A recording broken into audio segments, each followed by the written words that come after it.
Matt and I are putting all of our cards on the table today as we give you guys the inside scoop on who our my guys are on today's action-packed episode of Locked On Fantasy Baseball. You are Locked On Fantasy Baseball, your daily fantasy baseball podcast. Part of the Locked On Podcast Network, your team every day.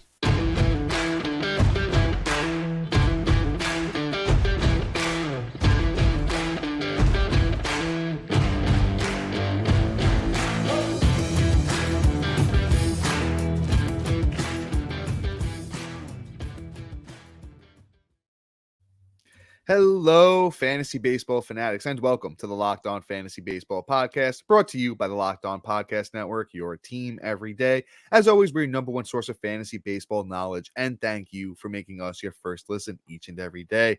I'm your host, Dominic Martino. You can find me on Twitter at DomMartinoFB. Here, as always, with my brother, my co-host, my partner in crime, Matthew Ane, and you can find him on Twitter at Matthew_Ane. If you're listening on a platform like Apple or Spotify that allows 5-star ratings and reviews, we would truly appreciate it if you could do that for us. And if you're watching on YouTube and you haven't already, hit that little bell below and subscribe to the channel and gives you notification every time we drop a new episode. And lastly, but most importantly to Matt and I, please join us on the Subtext platform. The link to our Subtext is in our bio. Wherever you're watching, listening, you can easily find that. And we just have so much more on Subtext, with the season upcoming that we can offer in this, more than we could offer in this 30-minute episode. And guys, today's episode is brought to you by Gametime. Download the Gametime app, create an account, and use the code LOCKEDON for $20 off your first purchase. All right, Matt, this is a big one. This is one of the most fun episodes we do. Like I said, we're just laying it all out there. We're talking about guys that we absolutely love, that we can't leave our drafts without, and we feel you shouldn't either. Yeah, buddy. Honestly, these are guys I truly target in every single draft I'm in, and to say the least, this person is probably everybody's. It's Elly De La Cruz. Yes, he has a higher, ADP. Obviously he's, probably one of the most desired prospects going into this season. But I mean, he's somebody that people are questioning. What should I do? Should I actually spend, the pick of 27 on this dude, 28, in order to have him on my team? Will he bust? And I'm here to tell you, yes, there's a possibility. Right there, but that's for anybody, especially a young guy. But for me, I don't feel that the bust potential is there, because his overall stats are going to pretty much make up for maybe the one category that everybody's really questioning, that's batting average, right? Because the dude could strike out like a maniac. But if you look at his exit velocity, you look at his average exit velocity, the bat speed, the power that this dude has, there's no way he's going to fail, especially playing half his games in Great American Hitter Park.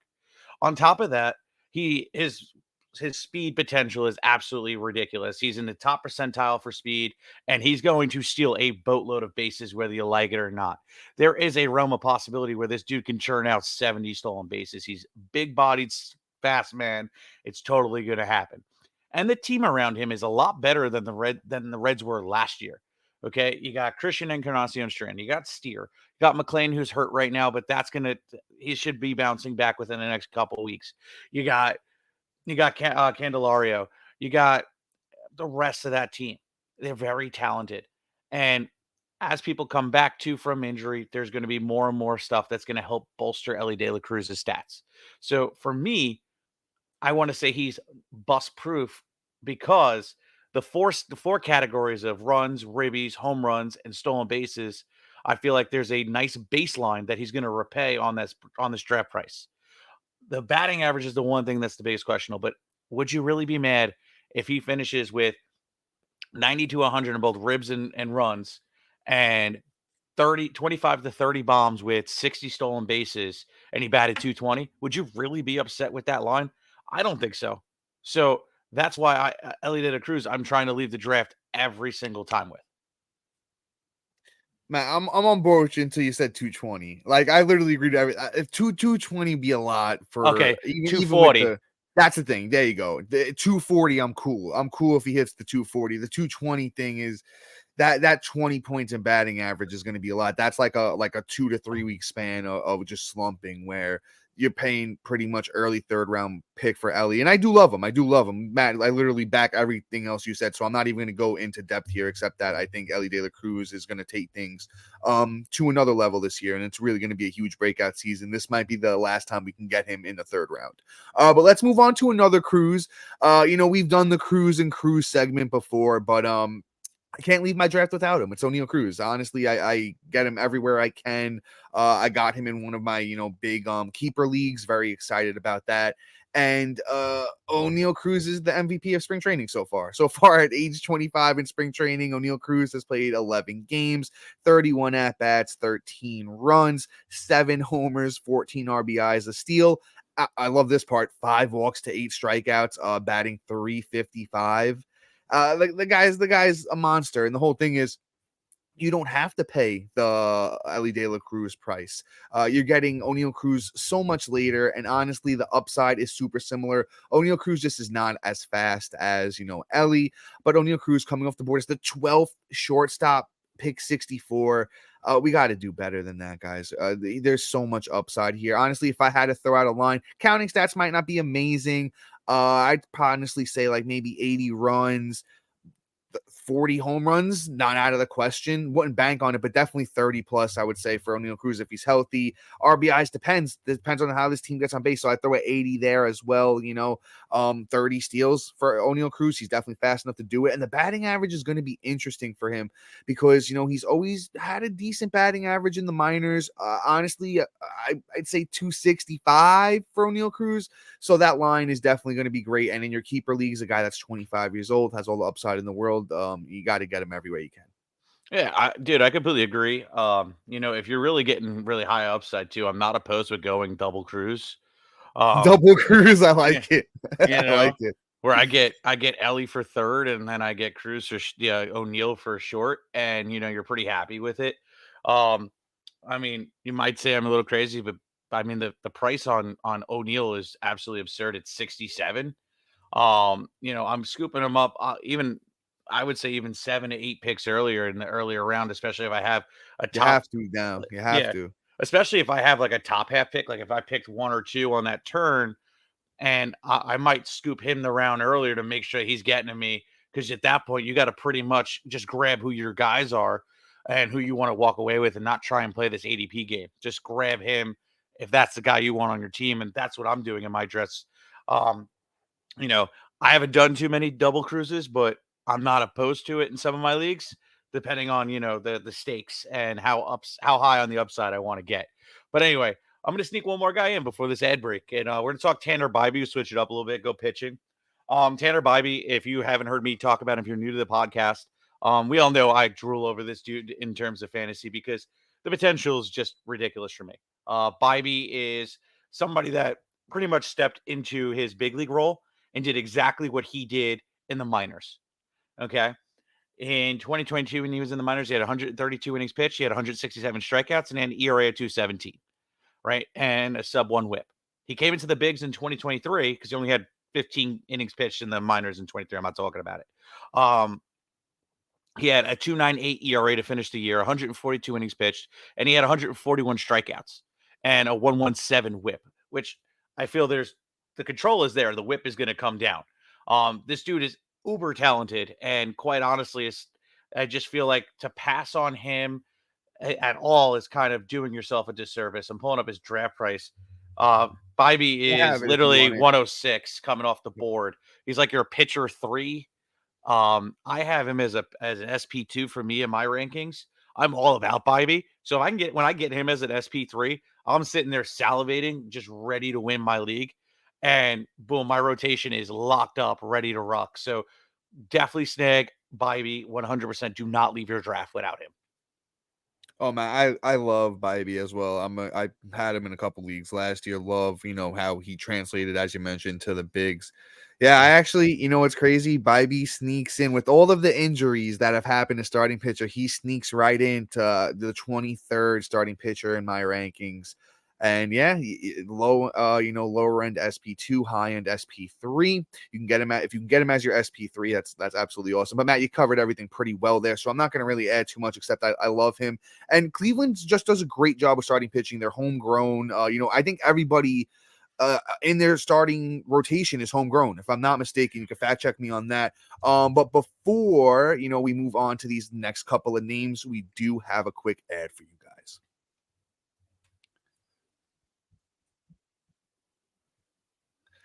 And guys, we're talking about Amazon Fire TV. Fire TV is your destination for sports, from live games to highlights to in-depth analysis. Fire TV offers amazing viewing experiences with smart TVs, as well as the Fire Stick that you can plug into your existing TV that provides access to millions of movies and TV episodes, as well as free and live TV. Whether it's opening weekend for baseball or the college basketball tournament, you're going to want to have a Fire TV. Fire TV recently created Fire TV channels to deliver a constant supply of the latest videos from your favorite sports brands, all for free. That includes all of us at Locked On and most of the big pro leagues and college conferences as well. Fire TV channels let you dive into all of the game analysis, highlights, and more to keep up to date on all of the latest in the world of sports, including March Madness, NBA, news, entertainment, gaming, travel, cooking videos as well. Check out all the Fire TV channels on Fire TV and Alexa devices. If you haven't checked out Fire TV channels, you totally should. You guys got to trust me on this. To learn more, visit Amazon.com/LockedOnFireTV. And guys, we got one more ad for you guys. We're talking about FanDuel this time. Say goodbye to busted brackets because FanDuel lets you bet on every part of the game from the tourney. Whether you're betting on the big upset, on a 1 seed, or when it's time to go dancing on America's #1 sports book. Right now, new customers get $200 in bonus bets if your first $5 bet wins. That's $200 to use on point spreads, money lines. You can even pick who's going to win it all. Just visit FanDuel.com/locked on and bet on college hoops until they cut down the nets. Guys, just one last thing for you is, if you're watching Fox Sports or ESPN on TV all day, you have to turn down the volume with all that shouting. You got to make the switch over to Locked On Sports Today, a free 24/7 sports streaming channel programmed for your everyday to bring you the biggest stories without all of that screaming. Locked On Sports Today brings you can't miss analysis, opinions, and news, streaming 24/7 on YouTube or the free Amazon Fire TV channel app. Part of the Locked On Podcast Network, your team every day. And Matt, I think let's just hop back on into this thing here, brother. I talk so much, brother. Take one of your guys next. All right. Also, too, guys, Dom is out of breath, so I'll take this one. If you're watching on the tubes, you've watched a little dysfunction. But anyway, so we also want to talk about the Diamond Club on Subtext. Draft weekend is this weekend. You don't want to miss out on being able to go into your drafts with our rankings and pretty much win your leagues. Honestly, join now. The link is in the description. You get our sleepers, breakout, bust, rookie rankings, so much more, and it's a free 2-week trial. So hop on in, get in there, try it out, stay with us, go through the first 2 weeks of baseball, and make a decision.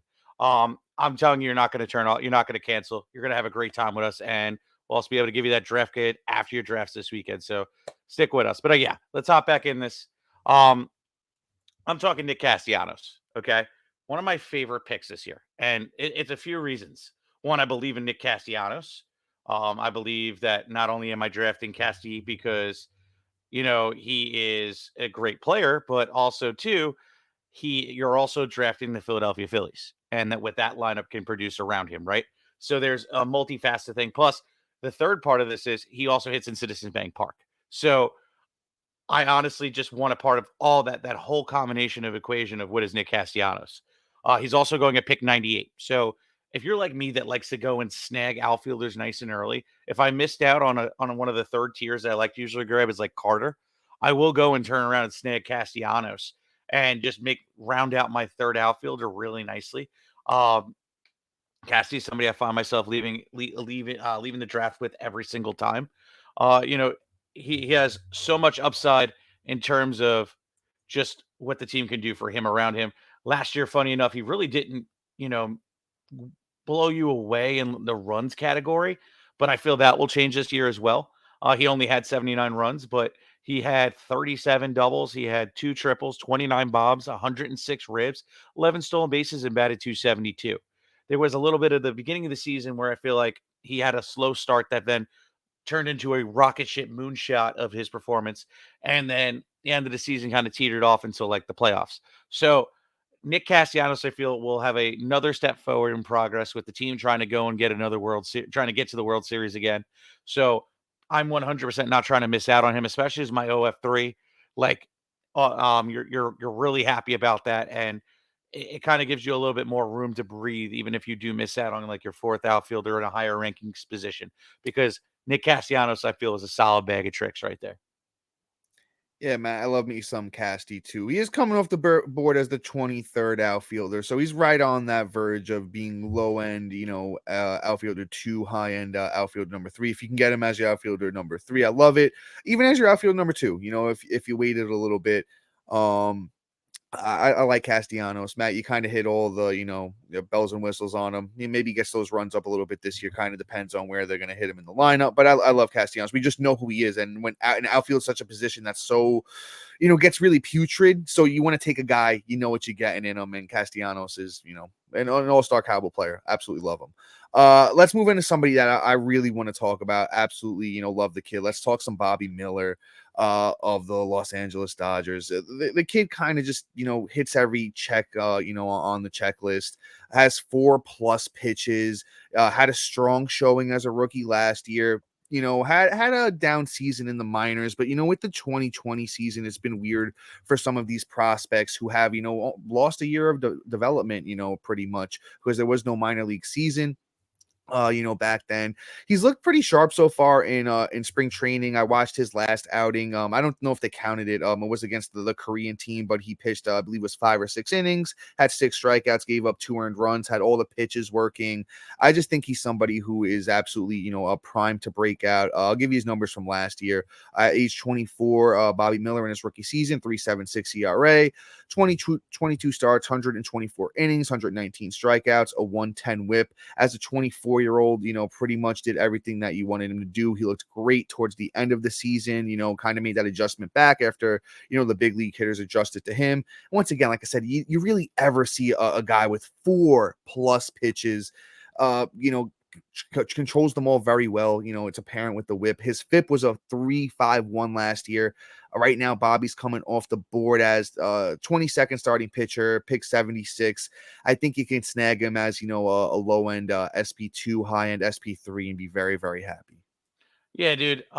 It's I kind of love him too. He has more than 4 pitches. He threw 6 different pitches last year, funny enough. But 4 of them are plus. 4 of them are Yeah. above average. Yes, for sure. That changeup gets a whiff 39% of the time, and then that slider is just as deadly.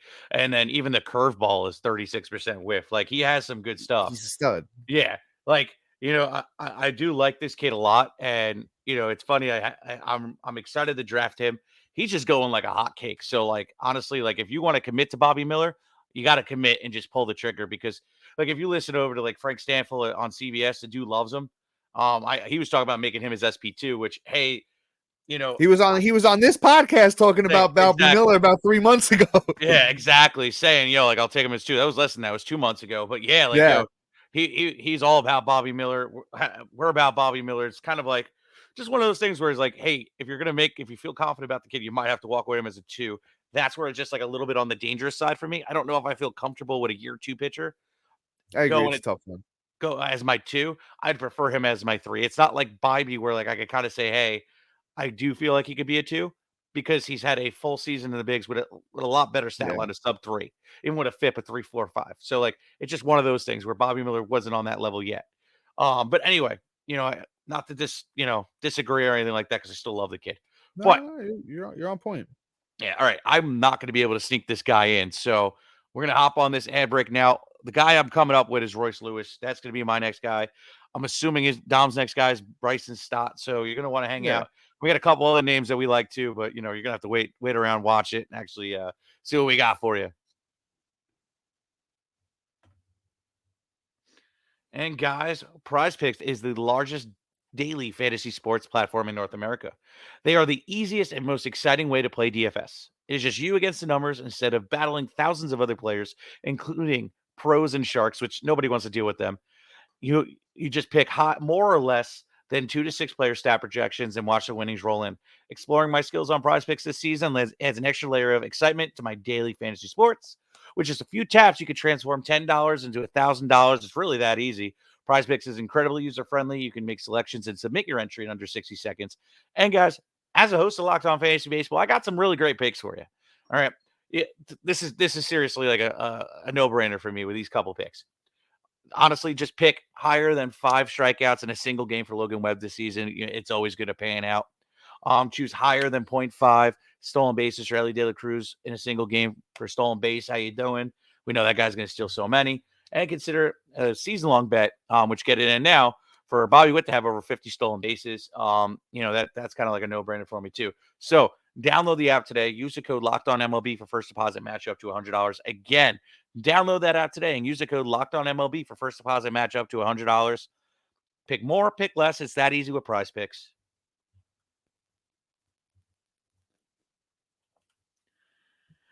And all right. So I promised you some Royce, and I'm going to give you some Royce Lewis. Royce Lewis, baby. Somebody that I've been infatuated with for a very long time. Royce Lewis is somebody that we'd all be talking about him in a different light if he didn't tear his ACL like 5 times.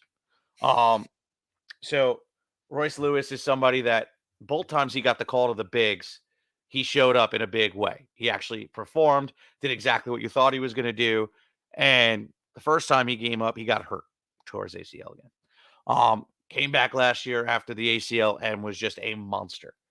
He finished off the season, right, with 217 at bats, 36 runs, 7 doubles, 15 home runs, 52 ribs, 6 stolen bases, and batted .309. Both times he was in the bigs, he had over a 300 batting average. My guy, I think, is somebody that is going to take a whole nother step forward. Last year, when he had a large sample size in the bigs, he didn't steal bases. The dude could steal bases. That is the craziest thing that he hasn't showcased yet either.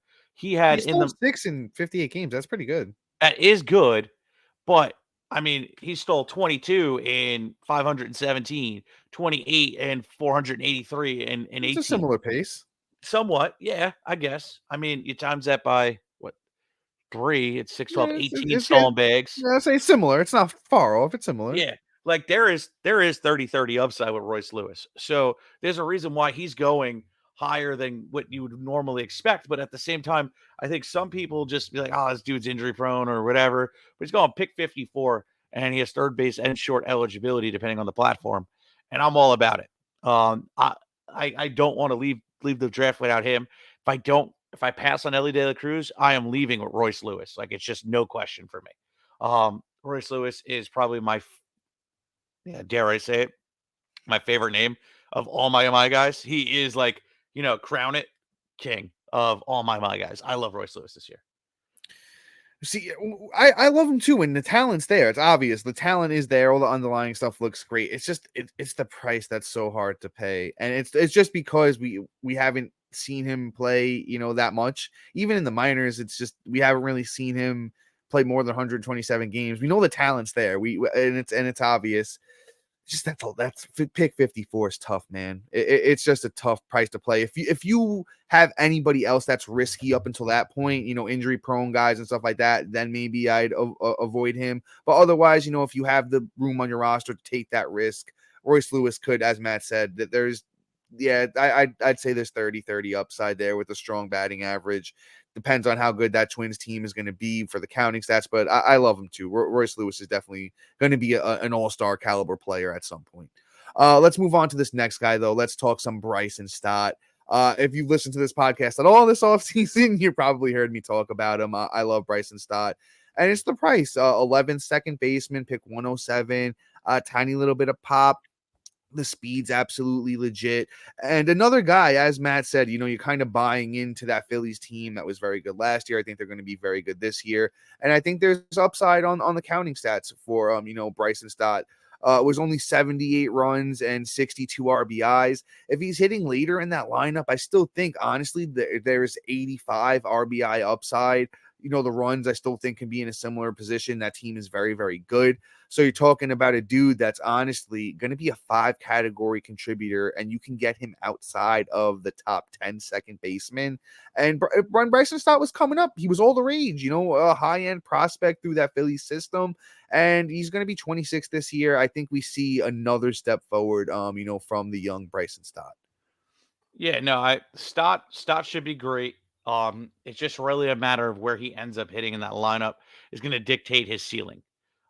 You know, I love the price. I love, his baseline, and the ceiling could be very high just based off of if he even moves up into like, 1 or 2 in that lineup. If they decide to not lead off Schwarber anymore and they put him in the 1, Turner in the 2, Harper in the 3, and Casty in the 4, things are really, really, really looking upside, really like strong upside for Bryson Stott. So, it's just really a matter of where he falls. But in the future, too, even for Dynasty, Bryson Stott has some serious upside.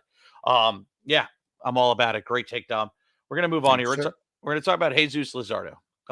Another guy that I really love this year. Honestly, I drafted him a lot as a pitcher too, and I can't get enough of him. He is a high strikeout, decent ERA guy with a high whip, unfortunately, and probably max win potential of 10. But the strikeouts are really what the key is, right? He pretty much is what you kind of hope for with like who's the best comparison I could probably throw that out there with? Like Blake Snell on a little bit of a lower floor. Like Blake Snell could completely be very volatile and have a 4 ERA. With Jesus Luzardo, I think an average season for him is going to be 3.5 to 3.75 ERA with like 200 plus strikeouts. And that's only if he goes 175 innings like last year. If he hits the 200 mark, he's probably going to have 220, 230 strikeouts. And I'm okay with that because, okay, if I have a little bit of inflated ERA, it is what it is. Because I can supplement that with a Logan Webb pair. And I'm really just a happy camper. I got the Ks and the ERA to counterbalance, and I'm gold. So Jesus Luzardo is somebody I definitely feel comfortable walking away with, and he could possibly even be a trade candidate and end up on a contender, and then the win category can just go to the moon as well. So Jesus Luzardo is somebody I'm really targeting in all my drafts. Yeah, man. Even as much as you hyped him, I still think you might have even undersold Luzardo a little bit.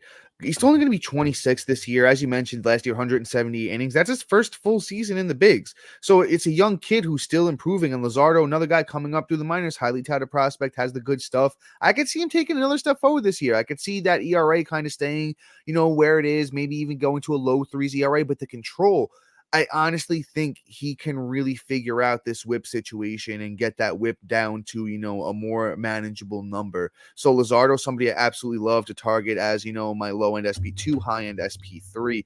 I'm going to try and sneak this name in real quick. I'm going to make it super fast. We've talked about him before, but Cole Reagans is my guy. And I absolutely love Cole Reagans, went over from, the Rangers to Kansas City. Kansas City unlocked it, took him to the next level, got the velocity on that fastball up over 100 miles an hour. Cole Reagans finished the year as an absolute monster. Going to get you those numbers after the trade, and then we're going to head out of here. But after the trade last season, Cole Reagans had 12 starts for the Royals, 2.64 ERA, 71 innings, 89 strikeouts, 107 whip, 2.49 FIP. Every reason to love Cole Reagans. You can get him as your SP3 right now, pick 94, 29th starting pitcher. Got to take Cole Reagans everywhere. Matt, any thoughts real quick before we head out? I love me some Reagans. Again, he kind of has like similar upside to Jesus Luzardo. Low win potential, middling ERA with high strikeout, and possibly higher whip. Sorry about the loud noise. That's distracting. But anyway, I love him as much. I just want to see it from a full season. So Yeah. depending on what the draft price is, I'm willing to walk away with him. But yeah, great take. You got anything else? Because we're ready to rock. Yeah, no, just definitely Reagan's is somebody, don't overlook it. There's been a legitimate change. That's something you always look for. If an improvement comes randomly and there's no change, that's okay, question it. But this guy made a legitimate change. Casey helped him unlock it, so definitely want to take him everywhere. But that being said, guys, that's all for today. Please be sure to like, subscribe, comment, rate, and review. Also, shout out to our everydayers and new listeners speaking Locked On Fantasy Baseball, your first listen each and every day. And guys, make sure you look out for an episode tomorrow. But until then, see ya. Peace.